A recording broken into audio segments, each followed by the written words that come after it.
Muy bien, ¿cómo está Comunidad Paz en esta mañana? Están medio achantados, ¿cómo están en esta mañana? Uno cuando acaba de alabar al Señor y cuando acaba de estar en su presencia tiene que estar feliz, ¿o no?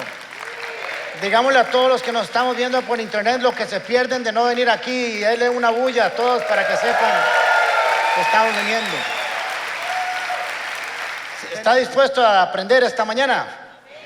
Diga conmigo: me dispongo a ser enseñado y amonestado con el propósito de presentarme maduro delante del Señor. La gracia del Señor abre las puertas y el carácter las mantiene abiertas. Todos de alguna u otra manera hemos hecho cosas que nos avergüenzan y de las cuales nos hemos arrepentido. Sin embargo, esa culpa en algunos casos nos persigue y nos persiguen por mucho tiempo. No encontramos la libertad y el perdón que buscamos para nosotros mismos y recibir con libertad el perdón de Dios.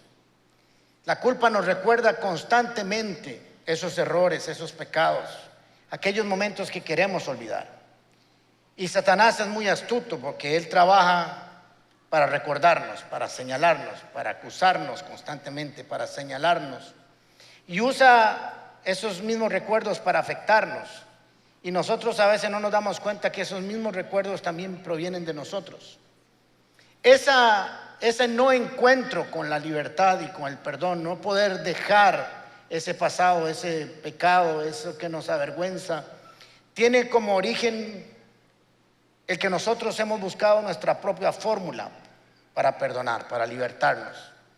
Hemos tratado de limpiar y borrar nuestra historia con nuestra propia medicina. Y nuestra propia medicina no resulta. Estamos tratando de buscar perdón de los demás, como les dije, de nosotros mismos y aún de Dios, pero queremos pagar esa libertad y esa libertad no se puede pagar, no se puede comprar. Y nos encontramos constantemente como si estuviéramos en un juicio, en una sala de acusación que nunca se termina. Hoy vamos a trabajar con un texto que nos puede ayudar a entender eso. Es un texto hermoso que tal vez usted nunca lo había visto como se lo voy a enseñar hoy. Esto por el mismo precio de hoy en la mañana. Es casi un gráfico, es un dibujo, es una hoja de ruta que usted y yo debemos de seguir siempre en nuestra relación con Dios. Va a mejorar la forma en que le alabamos, la forma en que le adoramos, la forma en que le servimos, la forma en que oramos, y nos va a traer libertad a nuestra vida y nos va a quitar la vergüenza y nos va a hacer libres, como cantábamos ahora. Juan capítulo 8 versículo 3. Sé que usted ha leído esto muchas veces, pero vamos a volverlo a estudiar. Jesús había estado toda la noche en el huerto de los olivos, supongo que orando, descansando también, ¿por qué no? Y temprano volvió al templo otra vez a enseñar. La noche anterior, el día anterior, él había estado enseñando. Los maestros de la ley, versículo 3, y los fariseos llevaron entonces a una mujer sorprendida en adulterio. Poniéndola en medio del grupo, le dijeron a Jesús: maestro. Extraño porque ayer le habían dicho blasfemo, pero ahora le dicen maestro. A esta mujer se le ha sorprendido en el acto mismo del adulterio. En la ley de Moisés, que por cierto es la ley de Dios, se nos ordenó apedrear a tales mujeres. ¿Qué dices tú? Con esta pregunta le estaban tendiendo una trampa para tenerle de qué acusarlo. Pero Jesús se inclinó y con el dedo comenzó a escribir en el suelo. Y como ellos lo acosaban con preguntas, Jesús se incorporó y les dijo: aquel de ustedes que esté libre de pecado, que tire la primera piedra. E inclinándose de nuevo siguió escribiendo en el suelo. Y al oír esto se fueron retirando de los más viejillos a los más jóvenes, porque entre más viejillos somos, más conciencia sucia tenemos, hasta dejar a Jesús solo con la mujer que aún seguía allí. Entonces él se incorporó y le preguntó: mujer, ¿dónde están? ¿Nadie te condena? Nadie, Señor. Tampoco yo te condeno. Ahora vete y no vuelvas a pecar. Ahora, tal vez usted no lo vea así a simple vista, pero los fariseos y los escribas hicieron del templo una sala de juicio, un tribunal. Llegaron a juzgar ahí y ese no era el lugar para juzgar estas cosas. Eso se hacía en las puertas de la ciudad. Pero tenemos, si ustedes se dan cuenta, a unos acusadores que traían la ley, porque la ley acusa.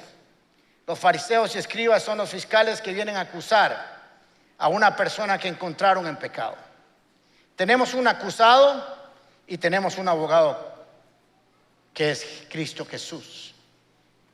Primera Pedro dice: les escribo, hijos, para que no pequen, pero si alguno peca, abogado tenemos para con el Padre, y la sangre de Cristo Jesús nos limpia de todo pecado. Así que tenemos fiscales, acusadores usando la ley, una acusada y un defensor, un abogado que utilizará una nueva técnica, una nueva norma para juzgar a la humanidad. Todo este relato tiene su origen en una trampa. Eso dice el texto. ¿Y en qué consistía la trampa esencialmente? La trampa consistía en que Jesús, si brincaba, perdía, y si no brincaba, también perdía, desde el punto de vista humano. Primero, esos casos los veía el Sanedrín, y Jesús no era parte del Sanedrín. No era en el lugar, porque el templo no era para eso. Y quiero decirles por si acaso que la iglesia no es un lugar para hacer juicio para las personas. La iglesia no es un lugar para condenar, es un lugar para restaurar y para sanar. Es un lugar de restauración y misericordia. La iglesia no es para establecer un juicio, sino hablar de la gracia poderosa del Señor Jesucristo. Pero ellos le estaban tendiendo una trampa. Así que si Jesús decía que no era pecado, hacía que la ley de Moisés, que es la ley de Dios, que es santa, fuera incorrecta, y eso estaría muy mal, porque es la ley de Dios. Así que no podía decir que era inocente. Y si era culpable, estaría echando a tierra todo lo que había estado enseñando todo ese tiempo de la misericordia, de la gracia, del perdón, del favor de Dios, y no coincidiría lo que estaba enseñando con lo que iba a hacer. Y por otro lado, ningún judío podía establecer una pena de muerte y habría tenido problemas con los romanos. Así que Jesús no va a ser de juez. Él no va a resolver este tremendo caso en la tremenda corte. Él va a aprovechar esta trampa que le ponen, porque muchas de las grandes enseñanzas de Jesús nacieron o aprovechó Jesús cuando le hicieron preguntas capciosas. Aprovechó que podía darnos una de las enseñanzas más poderosas que se encuentran en los evangelios. Una de las enseñanzas que describe lo que Jesús vino a hacer.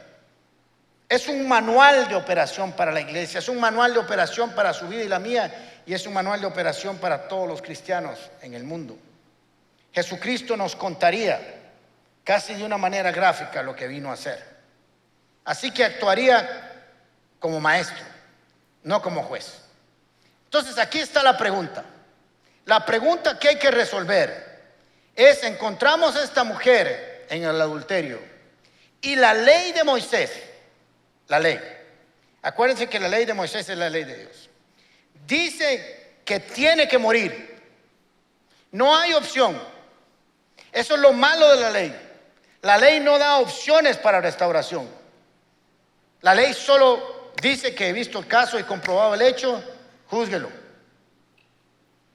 Así que, ¿qué dices tú? Y esto tiene que ver mucho como Jesús vaya a resolver este caso, porque eso tiene que ver no solo con la mujer adúltera. Es que le tengo una buena y una mala. Cada uno de ustedes y yo estamos sentados en esta silla. Así que lo que Jesús está resolviendo con ella tiene que ver con nosotros. Por eso es muy importante que entendamos cómo se resolvió este asunto. ¿Qué dices tú?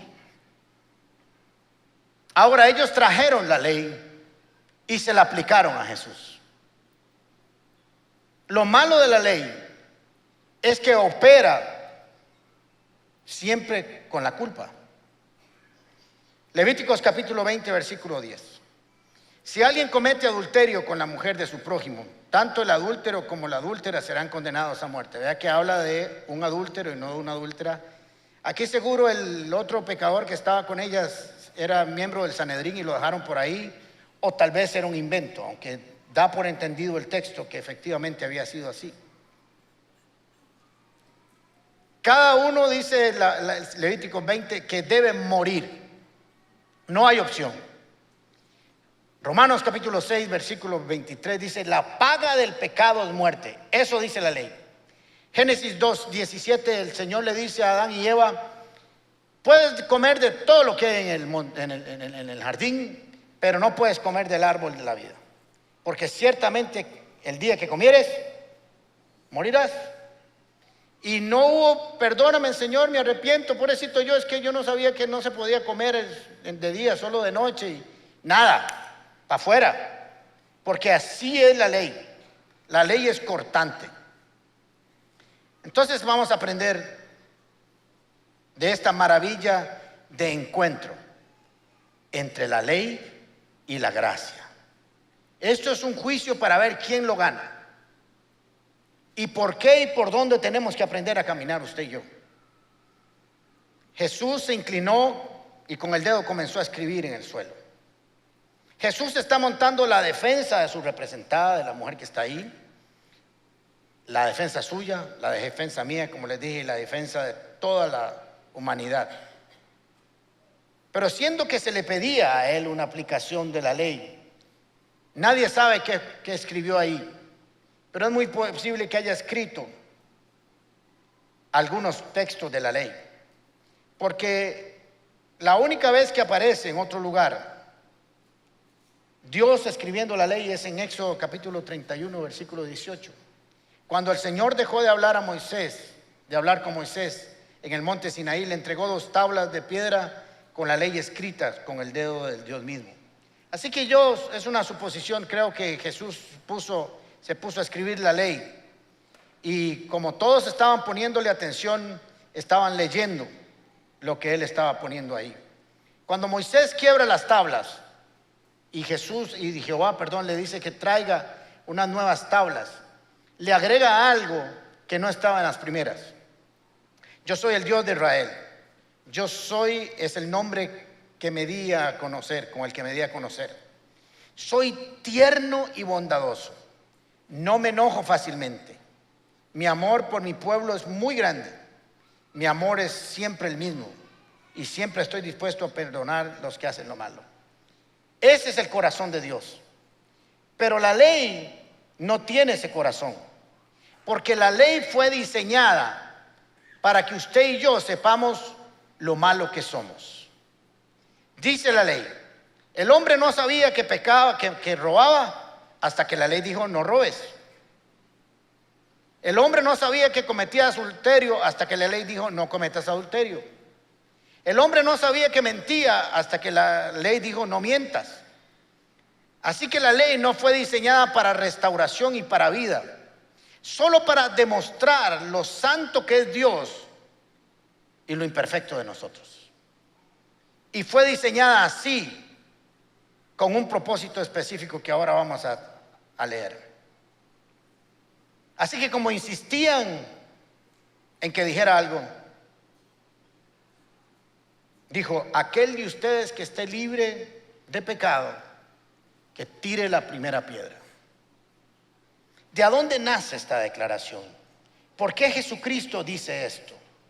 Y como le están recetando la Biblia, Jesús recita la Biblia.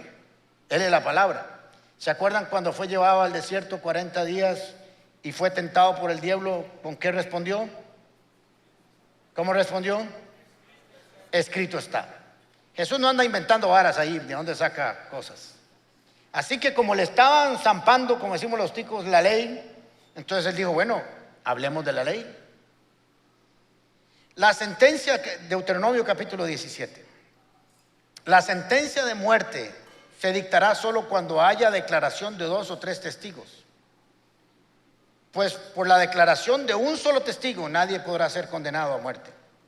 Los testigos serán los primeros en arrojarle piedras al condenado y después lo hará todo el pueblo. Así acabarán con el mal que hay en medio de ustedes.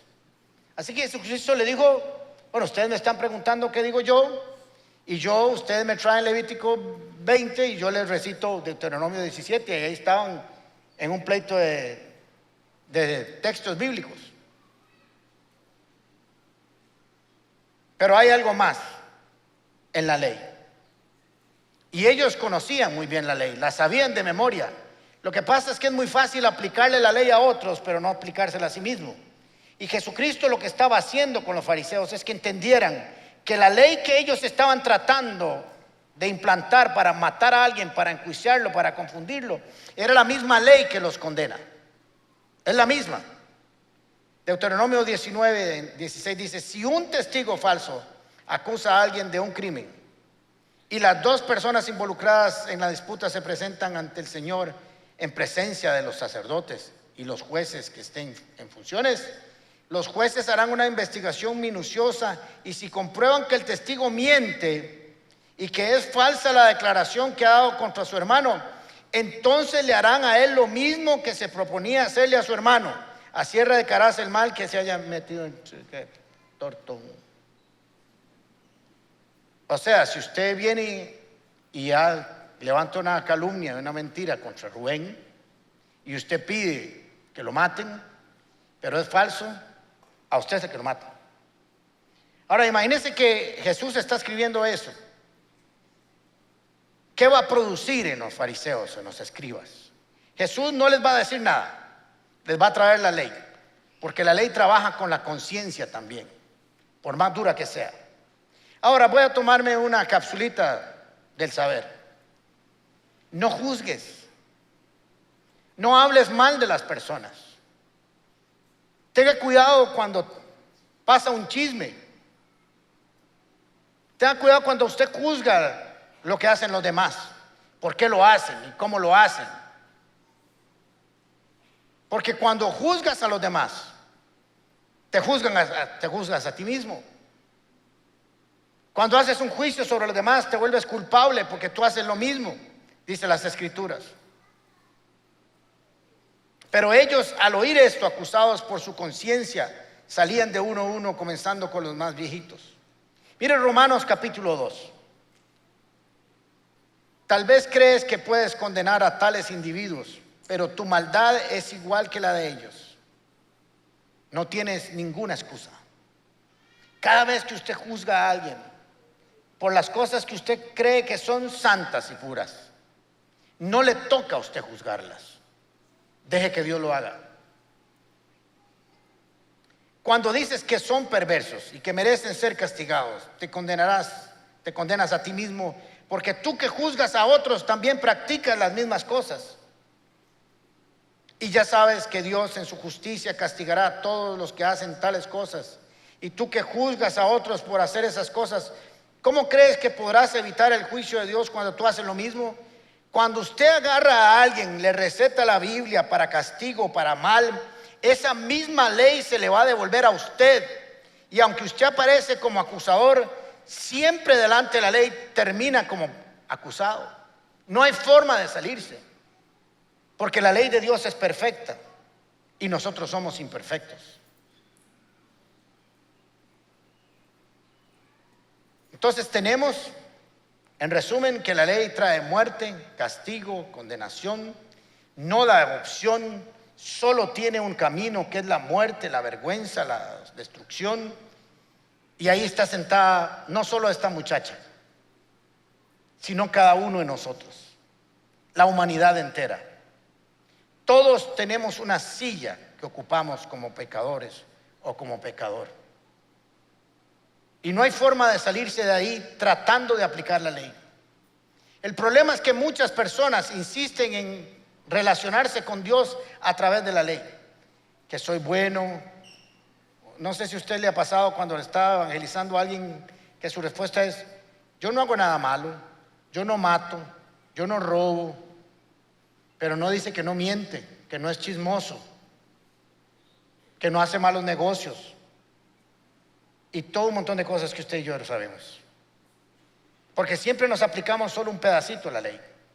Pero dice la ley que el que viola uno de los 600, casi 25 decretos y estatutos, se hace acreedor a toda la ley. Usted no puede violar un poquito de la ley. Usted la viola toda o no la viola. Y es imposible que el hombre no viole la ley de Dios. Así que se fueron todos y se quedó con la mujer que aún seguía ahí. Pensemos en esta mujer. Ella sabía lo que le iba a pasar. Ella nunca había tenido un encuentro con Jesús. Conocía tal vez la ley. Tal vez, solo tal vez, había visto a alguien morir así. Ahora estaba contra alguien que podía dictar su sentencia, el fin de su vida. Esperaba posiblemente una condena, porque la ley no da opción para salirse. Esperaba un encuentro con la ley, pero no sucede eso. En lugar de quedar sola frente a la ley, se quedó sola frente a la gracia. Ella no lo sabía. Nunca había tenido un encuentro con Jesús posiblemente, ni conocía el término, pero Jesús se lo iba a enseñar. Siempre que trates de agradar a Dios a través de la ley, vas a fracasar. Si te van a llevar a algún tribunal en tu vida, que sea el tribunal de la gracia, presidido por Jesús. Romanos 3:20 dice: pues nadie llegará jamás a ser justo ante Dios por hacer lo que la ley manda. La ley sencillamente nos muestra lo pecador que somos. ¿Se dan cuenta? Romanos 6:23, ya se lo leí, pues la paga que deja el pecado es la muerte. Pero el qué dice ahí, a ver si me ayudan. ¿El qué? El regalo. La ley usted va a comprar a Dios, que no puede, porque lo va a hacer por sus méritos. Pero el regalo de Dios que Dios da es la vida eterna por medio de Cristo Jesús, Señor nuestro. Miren qué interesante cómo aplica esa ley. Los fariseos vinieron, acusaron, trajeron la norma, pero una vez que la ley les habla a sí mismos, su conciencia no los deja quedarse ahí. Se fueron avergonzados, humillados, cada uno para su casa. No les funcionó, porque la ley no restaura, la ley solo acusa. Se fueron, vinieron a culpar a alguien, pero salieron ellos culpables. Eso hace que nosotros tratemos constantemente de solucionar conflictos en nosotros, tratar de liberarnos de esos hechos que, como dije al principio, nos persiguen por años. Y tratamos de comprarlos, tratamos de ganarnos ese perdón, tratamos de ganarnos esa libertad para que no nos sigan alcanzando, pero seguimos haciéndolo por nuestros propios medios y ahí vamos a fracasar. El Señor le preguntó: ¿dónde están los que te acusan? Y ella dijo: ninguno. Bueno, ¿dónde están los que te acusan? ¿Ninguno te condenó? Nadie, Señor. Ahora viene una de las frases más hermosas que están en las Escrituras. Nadie dijo: Señor, yo tampoco, es que me lo sé en la versión de 1961 y se me hace un enredo. Tampoco yo te condeno. Ahora vete y no vuelvas a pecar. Cuando esta mujer llegó aquí, a este tribunal, llegó muerta. Eso era su destino. Pero se encontró con la gracia. Y la gracia le dijo: no vas a morir, vas a vivir, porque yo no vine a juzgar al mundo, sino para que el mundo fuera salvo a través mío. Eso es lo que el Señor hace con nosotros.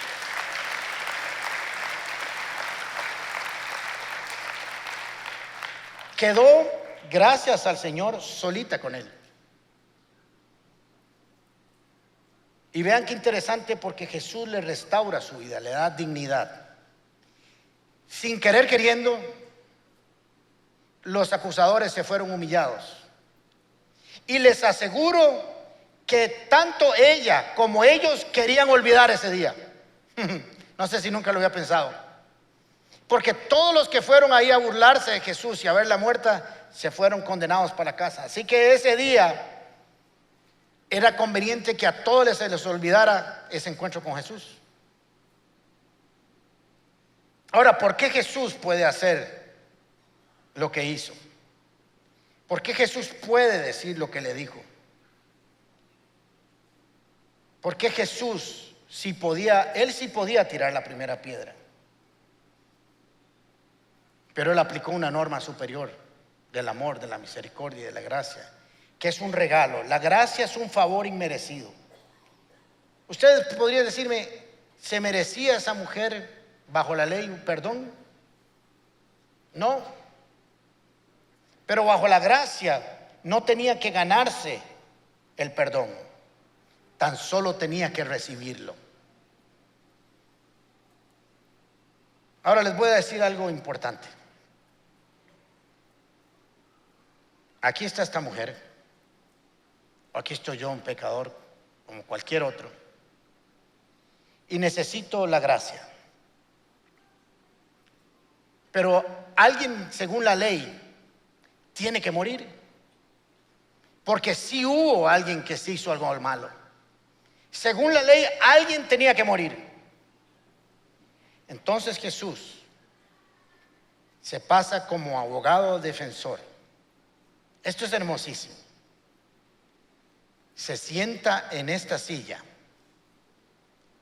y le dice a la ley: apedréeme y máteme a mí, pero a ella no me la tocas. Es impresionante. Yo voy a morir como un pecador. Voy a sustituirla a ella para que ella pueda recibir el regalo que viene de la gracia. Es maravilloso. Denle un aplauso al Señor por eso. No sé si ustedes se sienten libres.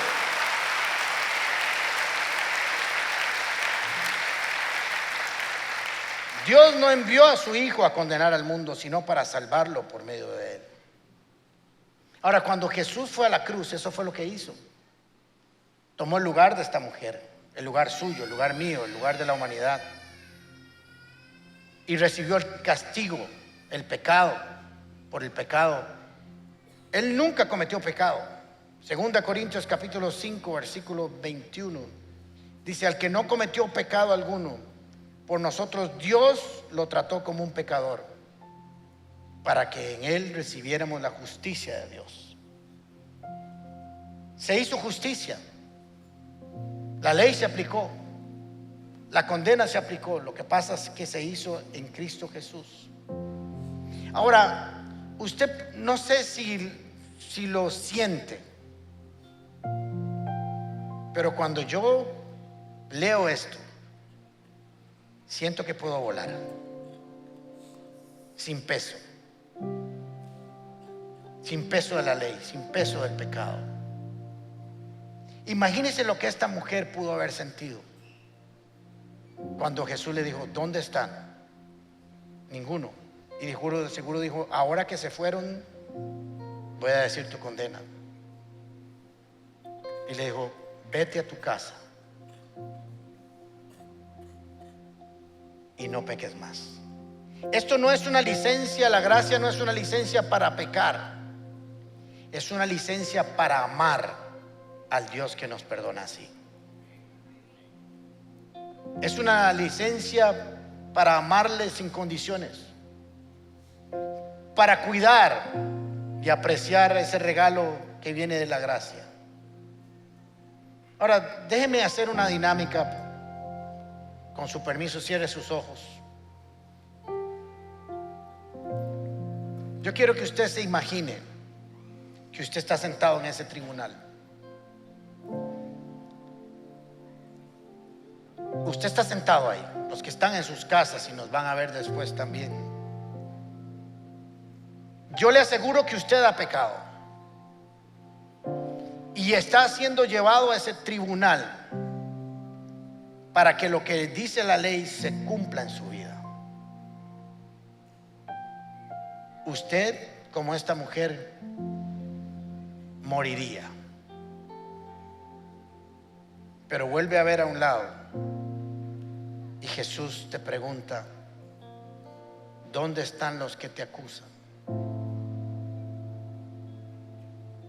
Y dígase usted mismo: ninguno. Todos se fueron. Y Jesús te dice: regresa a tu casa en paz. Que el precio de tu castigo lo pagué yo. Yo te libero de todo recuerdo de humillación, de vergüenza, para que tengas vida y vida en abundancia. Y usted agarra sus tiliches y se va para su casa libre, con una historia lavada por la sangre del Cordero.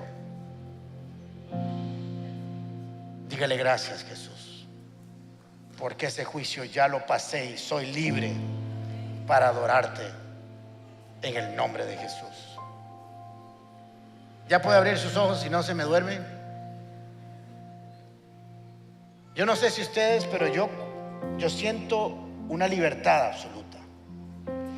Cuando usted sienta ese engaño del enemigo, recuerde que la gracia vino a operar a su favor. Cuando vaya a orar, no llegue diciendo: Señor, escúchame por lo bueno que fui o por lo que hice. Escúchame porque tú abriste el camino para llegar hasta ti. Porque no llego por mis méritos, sino por los tuyos. Cuando esté en alguna situación, no diga: Señor, es que yo he hecho esto, he hecho lo otro, porque eso no vale. Señor, llego hasta ti, te pongo esta petición porque tú me amas, porque me amas primero, porque no tengo que hacer nada para agradarte, solo creer que eres el Cordero de Dios que quita el pecado del mundo. Y has escrito mi nombre en el libro de la vida, y yo tengo acceso al trono de la gracia confiadamente para obtener socorro y misericordia en el momento que más lo necesito. Diga conmigo: Padre Santo, en el nombre de Jesús, hoy abro mi corazón a ti, tal vez como nunca lo he hecho, para que vengas a morar en mi corazón, para que tu gracia se manifieste sobre mí, para recibir ese regalo, Señor. Hoy lo recibo, lo abrazo, y sé que por la ley no puedo llegar hasta ti. Gracias porque en el tribunal que un día estuve, tú ocupaste mi lugar para que yo volviera a casa libre y tener la vida que viene de ti, en el nombre de Jesús. Dígale: Señor, ya no soy esclavo del pasado, no soy esclavo de la culpa, no soy esclavo de la vergüenza. Tú me has pasado de la luz, de las tinieblas, perdón, a la luz, de la enfermedad a la salud, de la pobreza a la riqueza, de la tristeza a la alegría, de la esclavitud a la libertad, de la culpa al perdón.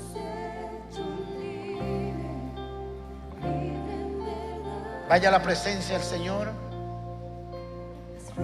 presente su oración, presente todo aquello que por años usted no ha podido dejar y que ha tratado de comprar con sus actos. Y deje que Jesús le permita sentarse en la silla de la gracia para su restauración. El perdón a nuestras vidas llega a través de la gracia, no de la ley.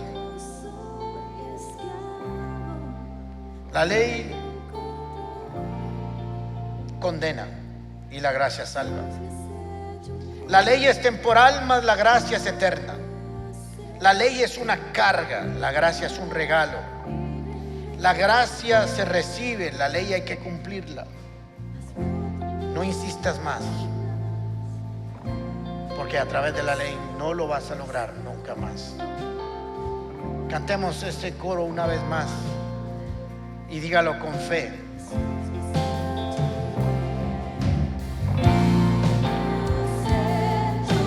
Dígale: Señor, libre de la condenación, libre de la culpa, libre del señalamiento.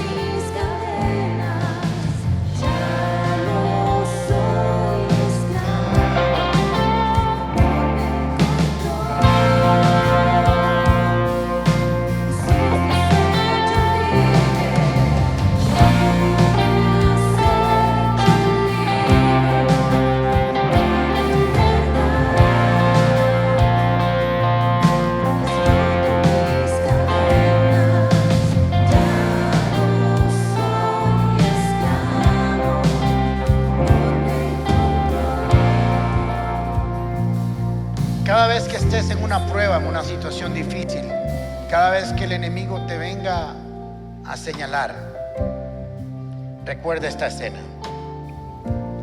Siéntese aquí y dígale que usted no debe nada, porque Jesucristo ya lo pagó por todo por usted. Dígaselo al enemigo, dígaselo a las pruebas.